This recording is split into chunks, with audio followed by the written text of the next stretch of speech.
Ini adalah surat petisi yang kemarin sempat menghebohkan dunia maya di Indonesia. Tapi seheboh-hebohnya surat petisi ini, tidak ada yang lebih mengkhawatirkan daripada surat penarikan yang dibawa debt collector. Ada nggak kerja sebuah partai ini pun? Kayaknya ada sih. Kayaknya partai mana pun udah tahu lah kalian itu. Aduh, ya. Jadi kita akan bahas dulu ya. Kita akan bahas dulu ya apa-apa aja isi ya daripada petisi-petisi yang kurasa adalah petisi yang nggak masuk akal. Ini semuanya petisi-petisi ngelindur. Ya, petisi yang nggak masuk logika. Dan petisi ini cocoknya itu dibaca oleh seseorang yang menamakan dirinya City of Ghost. Motivator lintas benua. Ya, aku agak ketawa aku ngelihat bapak-bapak purnawirawan ini. Jujur aja gue bilang, kok mau mereka menyamakan diri sama si Amin Rais? Cuman beda background. Kalau mereka ini background daripada TNI, yang satu lagi background dari motivator lintas benua. Tapi kok ujung-ujungnya semakin lama makin sama gitu loh. Makin mirip. Ya makin mirip, kerjanya itu nggak logis. Suka kali mengerjakan sesuatu yang di luar nurul. Ayo kita lihat dulu. Ya, apa isi dari petisi tersebut? Aku jujur aja dari kemarin gak aku baca ini, gak tertarik aku membacanya ini sebetulnya. Karena mau dibahas gak dibahas, tetapi juga yang sebetulnya sebentar lagi dicuekin ini.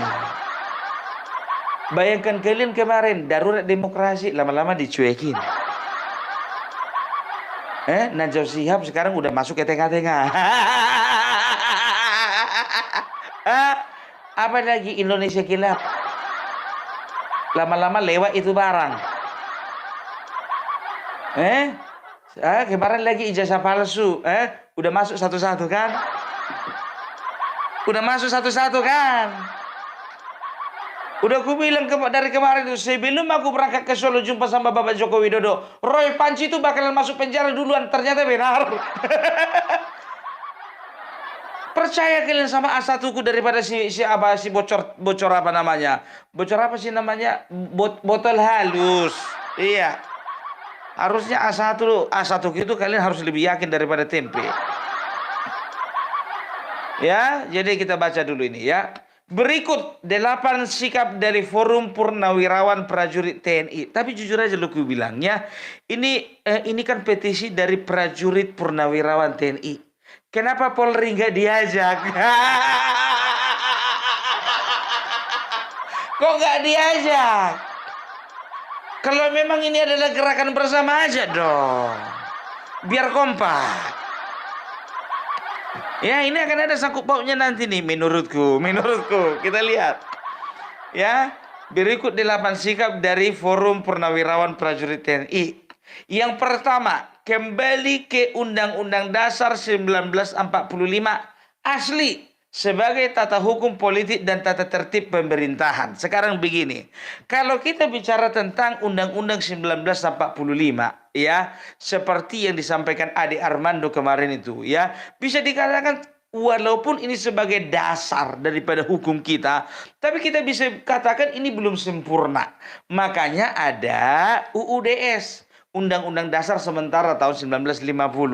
Walaupun pada akhirnya kembali lagi ke Undang-Undang Dasar 1945. Nah, sekarang begini ya. Kenapa Undang-Undang Dasar itu bisa dikatakan tidak sempurna? Kalau sempurna tidak perlu ada namanya amandemen. Ya, amandemen itu adalah perubahan-perubahan ya terhadap beberapa pasal dari bagian dari Undang-Undang Dasar 45 yang dinyatakan yang dianggap perlu ya untuk untuk mendukung sistem di dalam pemerintahan ya, dan juga di dalam sistem kebangsaan ini ya. Itu dia. Jadi kalau memang sempurna, kenapa harus ada amandemen? Amandemen pertama tahun 99, amandemen kedua tahun 2000, amandemen ketiga tahun 2001, amandemen keempat 2002. Ya, itu dia. Kenapa mereka ngotot harus harus kembali ke Undang-Undang Dasar 1945. Berarti artinya ya semua amandemen itu gugur. Harus digugurkan dong kalau berbicara tentang keaslian dari Undang-Undang Dasar 1945 ya. Kita akan melihat ya amandemen ya Undang-Undang Dasar 1945 amandemen yang pertama tahun 1999 ya. Amandemen pertama itu ya berisi tentang bagaimana membatasi kekuasaan dari seorang presiden. Itu yang pertama ya. Jadi kekuasaan presiden kalau yang tadinya ya bisa dikatakan sudah 32 tahun ya, untuk setelah amandemen kekuasaan presiden itu hanya 2 periode dan satu periode itu hanya 5 tahun. Nah, ini amandemen yang pertama. Kalau misalnya merujuk kepada Undang-Undang 1945 yang asli, berarti kita kembalikan saja bahwasanya ya presiden Indonesia boleh seumur hidup. Berarti ada niatan kalian. Berarti kalian gak suka kalau presiden itu hanya 2 periode. Ada rencana dari kalian kalau misalnya orang-orang kalian menduduki jabatan presiden, berarti kalian bisa 15, 20, 30, bahkan 35 tahun. Ya, itu dia. Ya, ini harus jeli ya. Kita jangan cuma lihat bungkusnya saja, tapi kita harus kupas apa di dalam bungkusnya itu ya. Kenapa harus kembali kepada Undang-Undang Dasar 1945 yang asli? Itu amandemen yang kedua. Berarti mereka ya berencana satu ketika Presiden Indonesia akan kembali lagi seperti zaman Soeharto. Ya, tidak lagi 2 periode ya, bahkan bisa sampai berperiode-periode. Kan begitu. Nah, masuk kita lagi amandemen yang kedua ya. Masih amandemen yang pertama ya. Amandemen pertama juga mengatur bagaimana fungsi dari penguatan daripada fungsi DPR. Jadi ya amandemen yang pertama juga selain mengatur kekuasaan dari presiden ya, amandemen pertama ini juga mengatur ya keseimbangan dari fungsi dari legislatif, yudikatif dan juga eksekutif. Nah, sebelum amandemen, fungsi yang paling dominan itu eksekutif. Nah, setelah amandemen, ya terjadilah sebuah keseimbangan antara eksekutif, yudikatif, dan juga legislatif. Jadi ada rencana berarti dari kalian. Ketika kalian berada di kursi eksekutif, berarti kalian ingin mengembalikan kekuasaan penuh di tangan eksekutif. Hati-hati. Hati-hati. Apa maksud dan tujuan dari mereka? Karena kita tahu ya waktu Orde Baru ya biasanya ya Orde Baru itu kekuasaan itu kebanyakan dipegang oleh satu institusi tertentu. Kita tahu backgroundnya Bapak Soeharto dari mana. Nah ya itu yang pertama. Mereka akan buat kekuasaan eksekutif itu kalau bisa selama-lamanya, dan mereka akan kebiri ya fungsi daripada legislatif dan juga yudikatif. Jahat bukan? Jahat ya. Kita masuk amandemen yang kedua ya. Amandemen yang kedua tahun 2000 ya. Tahun 2000 itu ya adalah fokusnya itu ke otonomi daerah ya, ke otonomi daerah ya. Setelah itu satu poin lagi yang menarik perhatianku itu adalah pemisahan antara TNI dan Polri.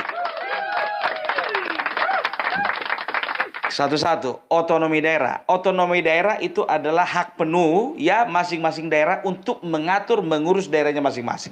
Nah, ketika sebelum ada otonomi daerah ya, semuanya itu sentralisasinya itu ke pusat ya. Apa-apa semuanya yang ngatur pusat, keuangan semuanya yang ngatur pusat. Nah, itu yang mau mereka kembalikan. Itu yang mau mereka aktifkan kembali. Ya, karena apa? Kalau nggak ada amandemen, nggak ada otonomi, kan begitu. Dan kekuasaan mutlak sepenuhnya itu di tangan pusat, ya. Jadi kita harus jeli ini, hati-hati. Ada siapa di belakang mereka ini, ya. Yang kedua, ada pemisahan ya antara TNI dan Polri. Nah, sebelum amandemen, TNI dan Polri berada dalam satu wadah yang sama, yaitu ABRI, ya. Dan mereka ingin mengembalikan. Oh, ini ternyata mereka mengeluarkan petisi Polri nggak diajak. Ternyata mereka ingin mengangkangi Polri. Ya, hati-hati. Ini fakta ini, fakta. Kalau bicara tentang Undang-Undang Dasar 1945 yang asli, artinya amandemen semuanya gugur gitu loh ya. Harus semuanya mengikuti sistem yang awal. Ya pantas kalian, berarti kalian ingin berkuasa penuh. Pantas Polri nggak diikutkan. Aku tidak sedang berusaha untuk membenturkan antara TNI Polri, tidak. Karena apa? Mereka lah yang mencoba membenturkan antara TNI dan Polri. Hati-hati ya untuk bapak-bapak ya yang terhormat, yang kami percaya, yang kami cintai, yang ada di TNI, baik itu TNI AL, AU dan AD, dan juga bapak-bapak yang ada di kepolisian. Pak, hati-hati. Ada pihak-pihak yang sedang membenturkan Anda semua. Aku begitu orangnya, ndak mau kulihat bungkusnya aja. Ini masih apa loh? Masih petisi yang nomor 1 loh. Udah banyak kita kupas. Ya, itu dia. Ya, salah satunya pemisahan TNI dan Polri. Mereka ingin mengangkangi Polri di bawah mereka juga. Ketahuan. Ya, jahat mereka ini, jahat. Ya, kita masuk amandemen yang ketiga. Amandemen yang ketiga apa? Amandemen ketiga itu ya itu adalah sistem pemilihan ya tahun 2001. Sistem pemilihan presiden dan wakil presiden secara langsung. Sebelum amandemen, pemilihan presiden dan wakil presiden itu ditentukan oleh DPR dan juga MPR. Jadi mereka ingin berusaha ya mengembalikan pemilihan presiden dan wakil presiden ya itu tidak lagi dilakukan, tidak lagi dipilih oleh rakyat tapi mereka yang pilih.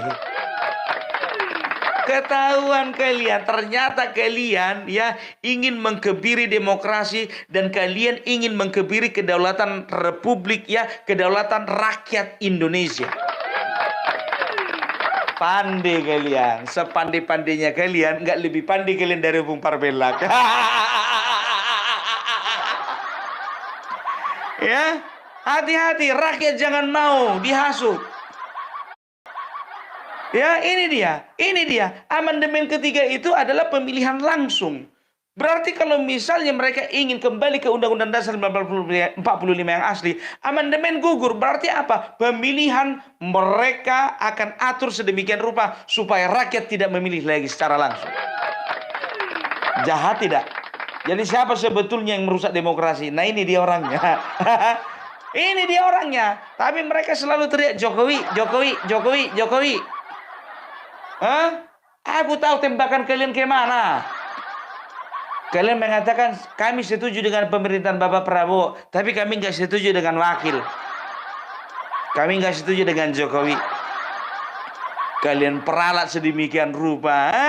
Setelah itu apa? Ya, amandemen ketiga 2001 ya itu berisi tentang ya adanya pembentukan lembaga-lembaga baru seperti DPD, Mahkamah Konstitusi dan juga Komisi Yudisial. Berarti kalian ingin supaya Mahkamah Konstitusi dibubarkan. Komisi Yudisial dibubarkan, ya. Ya kalau DPD ya urusan sana lah, itu nggak terlalu kubahas itu. MK mau mereka bubarkan. Lama-lama KPK dibubarkan. Nggak ada lagi kontrol terhadap mereka ini. Poinnya apa tadi? Ya, poinnya apa tadi? Ya, ada kekuatan eksekutif yang sedang mereka rancang untuk berkuasa penuh. Karena ada amandemen, ya, makanya eksekutif nggak bisa berkuasa penuh. Karena ada amandemen, makanya ada Mahkamah Konstitusi. Ketika ada sengketa-sengketa, ada permasalahan-permasalahan yang ada kaitan erat, ya, erat kaitannya dengan pemilihan, ya, apa namanya, setelah itu undang-undang, kebijakan, ya, udah nggak ada lagi, apa namanya, udah nggak ada lagi mahkamahnya gitu loh, ya. Jadi ya kembali lagi ke awal. Ini kan adalah berubah. Kalau aku bilang, kalau aku katakan ini adalah merupakan kemunduran, ya kan gitu. Orang kita makin maju ini kan makin mundur, kok bodoh namanya itu. Kita mau makin maju ini makin mundur, nggak goblok namanya itu. Jadi maksudnya apa? Mau dibubarkan MK, Komisi Yudisial juga dibubarkan. Maksudnya gimana? Ada apa? Masyarakat harus jeli ya, harus jeli ya. Itu dia, ya. Setelah itu apa? Ya. Apa namanya, amandemen yang keempat. Amandemen keempat itu adalah ya mengatur pasal-pasal yang erat kaitannya dengan hak asasi manusia. Ternyata ya kalian juga ingin mengembalikan ya bagaimana hak asasi manusia tidak lagi dilindungi seperti zaman Orde Baru. Ya, ada Petrus. Begitu bersuara orang hilang, menyinggung pemimpin langsung gak kelihatan lagi batang hidungnya gitu. Ketahuan ternyata mereka ingin mengangkangi dan mereka ingin memenjarakan hak asasi manusia.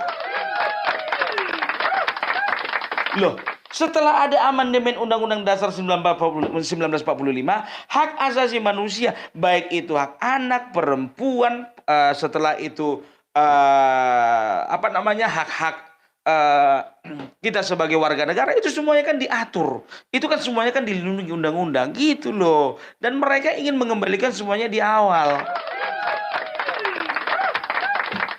Ini masih satu poin. Masih petisi nomor pertama. Mereka ingin mengembalikan semuanya ke Undang-Undang Dasar 1945. Berarti semua yang di amandemen itu gugur. Habis kalian kukuliti, habis. Ya, aku ndak mau cuma asal-asal lucu. Nggak bisa, ya.